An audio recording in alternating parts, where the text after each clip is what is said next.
দর্শক বন্ধুরা, যারা ছবি আঁকতে ভয় পান তাদের জন্যে আজকের এই ভিডিওটি। এই ভিডিওতে আমি দেখাবো কিভাবে খুব সহজে একটি সিনারি আপনারা এঁকে ফেলতে পারেন। আমি প্রথমে সমান্তরাল দুইটি লাইন নিয়ে নিলাম। এভাবে একটু কোণাকুনি রাখতে হবে। এরপরে উপর থেকে লাইন টেনে দুটো লাইনকে যোগ করে দিলাম সমান্তরালভাবে। এরপরে বাম দিকে আরেকটি লাইন এর মতো করে তৈরি করে দিয়ে দিলাম সেখানে, এবং আরেকটি বর্ধিত অংশ নিয়ে ঘরের চালা তৈরি করে দিলাম।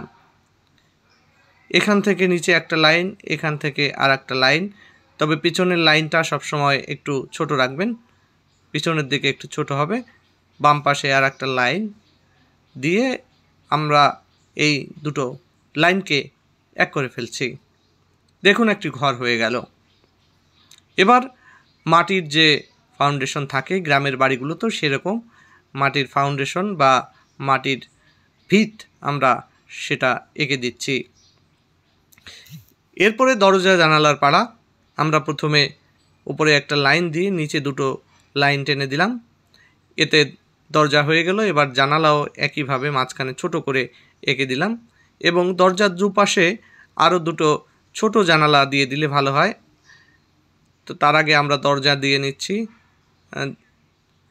দরজার যে কপাট, এরপরে ছোট করে জানালা, দুপাশে দুটো ছোট জানালা আমরা দিয়ে দিলাম। এরপরে আমরা একটা খেজুর গাছ আঁকব। খেজুর গাছ আঁকার জন্য ঘরের ডান পাশ থেকে নিচ থেকে একটা লাইন দিয়ে একটু জিগজ্যাগ, খেজুর গাছের যে বাকলগুলো কেটে ফেলার পর কাটা কাটা অবস্থা থাকে সেরকম দিয়ে, এবং খেজুর গাছ কাটলে যে বাঁকা তেরা যে জায়গাটা তৈরি হয় সেরকম দিয়ে আমি দুপাশে দুটো লাইন এভাবে ড্রয়িং করে দিচ্ছি, যাতে এটি দেখতে খেজুর গাছের মতো মনে হয়। এই খেজুর গাছের গোড়ার অংশে আমি কিছু ঘাস এঁকে দিচ্ছি, এতে যে গ্রামীণ যে পরিবেশ সেটি দৃশ্যমান হল। এবার আমি সিডি মার্কার দিয়ে উপরে খেজুর গাছের যে বাকলগুলো থাকে সেই বাকলগুলোর জন্য কতগুলো লাইন ডিরেকশন দিয়ে দিচ্ছি, এবং এরপরে এগুলোর সাথে আমি পাতা সংযুক্ত করে দিব। এই খেজুর গাছের যে লম্বা লম্বা চিকন চিকন যে পাতা, কাঁটাযুক্ত পাতা, সেরকম করেই আমি এই বাকলগুলোতে দিয়ে দিচ্ছি। আর এখানে খুব বেশি বাকল আমি দিচ্ছি না, মাত্র 4টি বাকল দিয়েছি।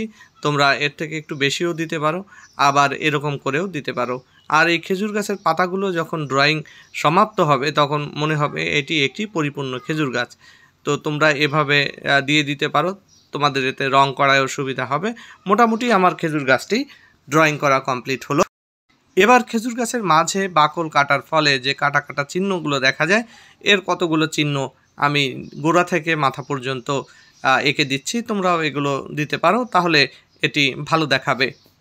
এখন যেহেতু শীতকাল নয়, তাই আমি কিন্তু এই খেজুর গাছে কোনো রকম রসের হাঁড়ি সংযুক্ত করছি না। এবার আমি ঘরের পাশ দিয়ে একটি হাঁটার পথ সংযুক্ত করছি।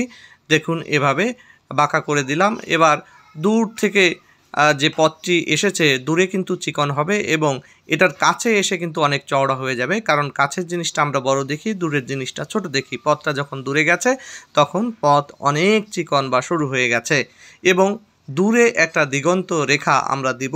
আপনারা জানেন যে আমরা যে তাকাই, উপরে আকাশ, নিচে মাটি বা ফসলের ক্ষেত যাই থাকুক না কেন, আমাদের চোখ একটা জায়গায় গিয়ে ঠেকে, সেটি হলো দিগন্ত রেখা।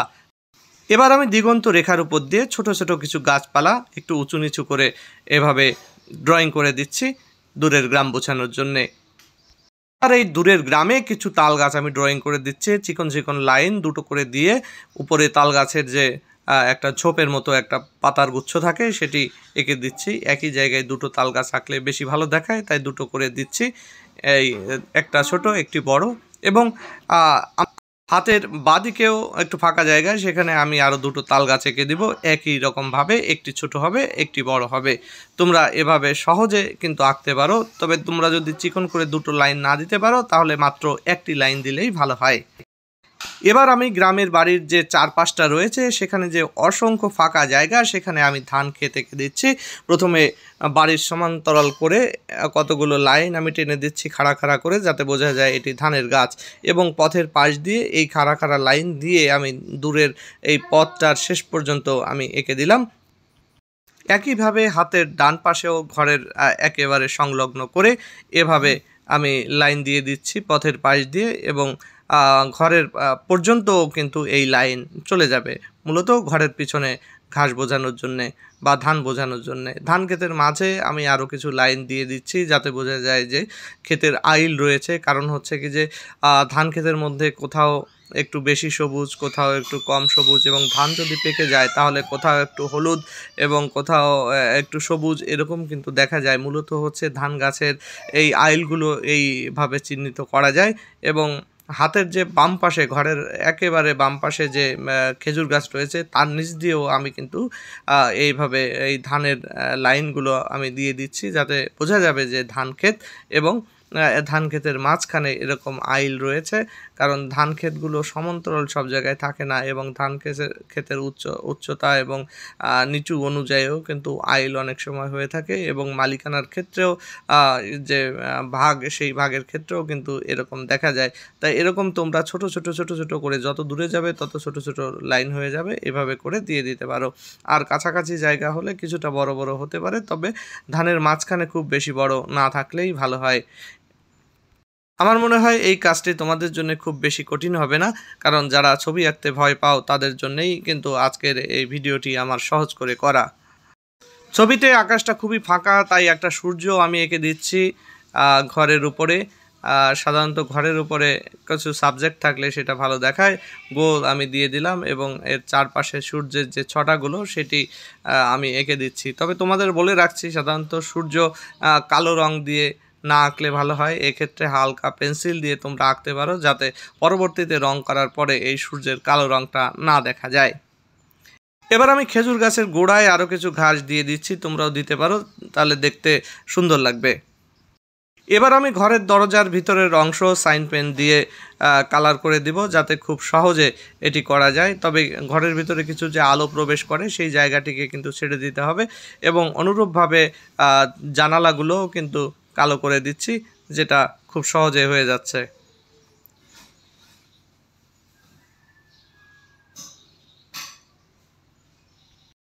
এবার আমি পথের দুই পাশে একেবারে কাছ পর্যন্ত ঘাস দিয়ে দিলাম, যাতে বোঝা যায় যে এটি ঘাসের অংশ।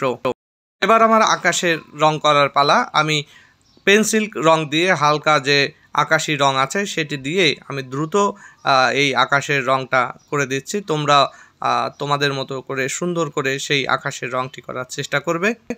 এবার আমি সূর্যে লাল রং দিয়ে দিচ্ছি, তোমরা এই লাল রংটি খুব গাঢ় করে দিয়ে দিবে। এবার খেজুর গাছের যে পাতার রং সেখানে আমি গাঢ় সবুজ রং দিয়ে দিচ্ছি, তোমরা যত্ন সহকারে এভাবে গাঢ় সবুজ রং দিয়ে পাতাগুলিকে কালার করে দিবে। এখন খেজুর গাছের কাণ্ডে কালার করার পালা।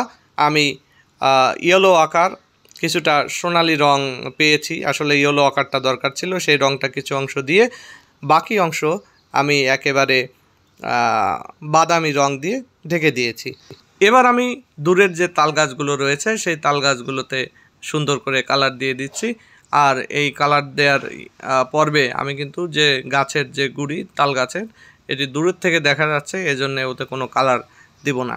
দূরের যে গ্রাম রয়েছে, এবার আমি সেই দূরের গ্রামের যে গাছপালা রয়েছে তার নিচের অংশে গাঢ় সবুজ কালার দিয়ে দিচ্ছি, এবং উপরের দিকে কিছুটা হলুদ দিয়ে আমি এই কালারটি মিশিয়ে দিয়ে এই কালারটি এখানে শেষ করছি। এবার ধান ক্ষেতের দূরের অংশে আমি হলুদ রং দিয়ে দিচ্ছি, এবং কাছের অংশগুলোতে আমি সবুজ রং দিয়ে দিচ্ছি। হলুদ এবং সবুজ মিলে মাঝখানে মাঝারি একটা গ্রেড তৈরি হচ্ছে। সব মিলিয়ে আমার ধান ক্ষেতের কালার কিন্তু কমপ্লিট। এবার আমি বাড়ির পিছনে যে জায়গাটি রয়েছে সেখানে হালকা যে সবুজ রয়েছে সেই সবুজটি দিয়ে দিচ্ছি, এবং এটি এই সবুজ বাড়ির ভিতর পর্যন্ত আমি নিয়ে আসব। বাড়ির বাম পাশে, ডান পাশে এবং পথের বাম পাশেও আমি এই সবুজ কালার দিয়ে দিচ্ছি। এটি আস্তে আস্তে পুরো জায়গাটি কিন্তু ভরে ফেলব। এরপর এই সবুজের সাথে গাঢ় সবুজ মিলিয়ে পথের পাশে এবং আমাদের কাছের জায়গাগুলোতে একদম ছবির ঠিক নিচের যে অংশগুলো সেইগুলোতে কিন্তু আমি কালার করে দিচ্ছি। তোমরা সহজে এই কালারগুলো করলে একেবারে নিচের জায়গাটা একেবারে কাছে চলে আসবে এবং ঘরের আশেপাশেও কিছু এই কালার দিয়ে দিতে পারো। এরপর আমি খেজুর গাছের যে নিচের অংশটা রয়েছে সেখানে একটু গাঢ় সবুজ রঙটা দিয়ে দিচ্ছি যাতে ঘাসগুলো আরও বেশি সবুজ দেখায়। এবার যে হাঁটার রাস্তা সেটিতে আমরা রং করব, দূর থেকে ইয়েলো আকার এবং কাছে আমরা বাদামি রং মিক্সড করে আমরা পথটাকে রং করে দিচ্ছি। এবার আমাদের ঘরে রং করার পালা। আমরা ঘরের উপরের অংশে হলুদ রং, এরপরে একটু কমলা রং দিয়ে লাস্টে নিচের দিকে একেবারে লাল রং দিয়ে ঘরের চালাটা করব। যদিও ঘরের রং এরকম হয় না, কিন্তু আমরা সাধারণত বিগিনার্স বা শুরুর দিকে যারা কাজ করে তাদের জন্য এভাবেই এই রঙের কাজগুলো করে থাকি।